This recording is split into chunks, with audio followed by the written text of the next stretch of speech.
Good midday and welcome to 365 Days of Amazing Stories with Theo Mayer. Here we are on day 251 and I'm continuing stories from 1001 Arabian Nights, and specifically the story of Nur al-Din Ali ibn Bakkar and the slave girl Shams al-Nahar.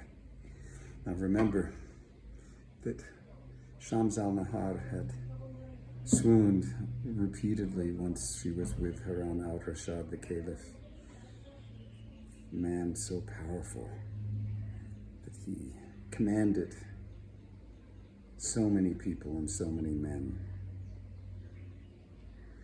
Well,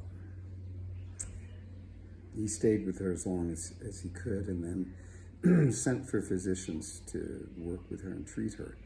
Now, Nur al-Din, remember, had gone to his home and he was a wreck. And, there was a day that passed where no word was heard from the maid of Shams al-Nahar.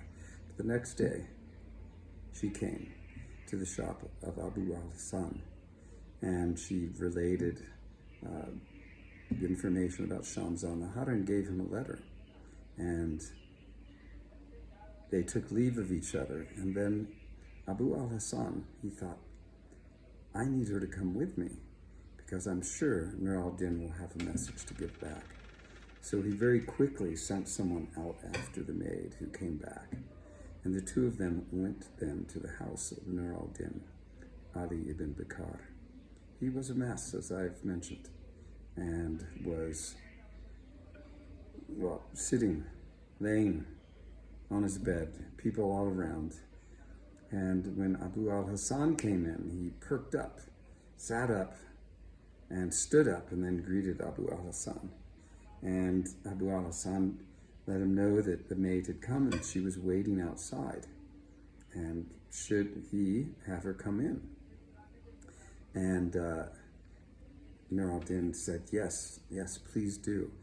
And when she came in, Nur al-Din spoke to her as if she was the maid of a man instead of a woman, because he didn't want to give away what was really going on.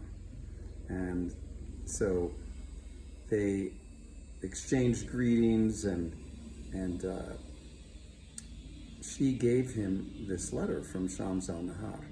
Now you can imagine what the letter was like. It was all about how miserable she was without him and how her heart was longing for him, and since they had left, that she just was unable to function and only thought of him, and that she was, in this tormented place, which she didn't feel like she could escape from, because it seemed there was no remedy to what she was feeling.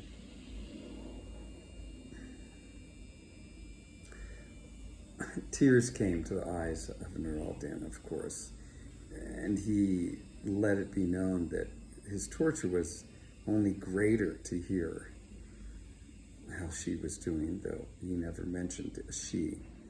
And he sat there for a little bit, and then he asked for a paper and a pen, and he began then to write a letter in return. And the words were just heartbreaking to the point where it was difficult to hear what he had written.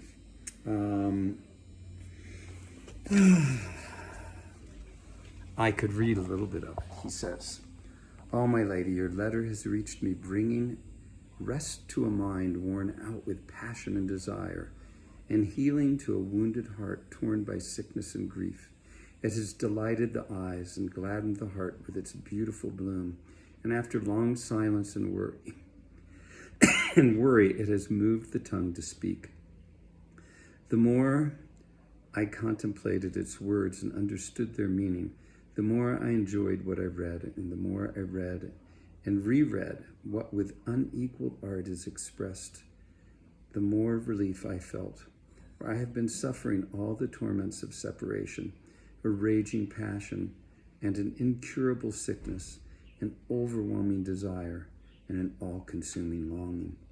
Indeed, I feel as the poet says, with saddened feelings and with helpless thoughts, with sleepless eyes and with exhausted frame, with confused heart and with demented mind, with patience gone but loneliness the same, I feel that I, after you did retreat, in every grievance have tasted defeat. No complaint can extinguish the fire of passion, but it may console one whom longing consumes and separation destroys, until he quenches his desire in reunion and finds the means to recovery. Peace be with you. So this is the letter that Nur al-Din wrote back to Shams al-Nahar. And he then pulled the maid to him closely, and he said, "Convey my love to your master, and may he be well." And she went on her way. Now Abu al-Hassan, he went back to his shop, and as he was there, he just began thinking, you know, this is going to be the ruin of me. This whole thing is going to come out, and I'm going to lose my shop, lose my business, potentially lose my life. And he thought, I've got to get Nur al-Din up and about. Otherwise, this is going to go badly. So the next morning, he got up and he went to Nur al-Din, and he said, look, you gotta get up and start doing things. Go riding, get some exercise, move around, mingle with the people. Otherwise, you shall be found out, and I with you. So please, listen to me and do what you must. Rise and be active. Well, Nur al-Din, on hearing these words, knew that it would probably be a good idea to do so. And so he got up. And when he did, Abu al-Hassan felt that he had done what he needed to do. And he went back to his shop. And we'll leave the story there and find out what happens next.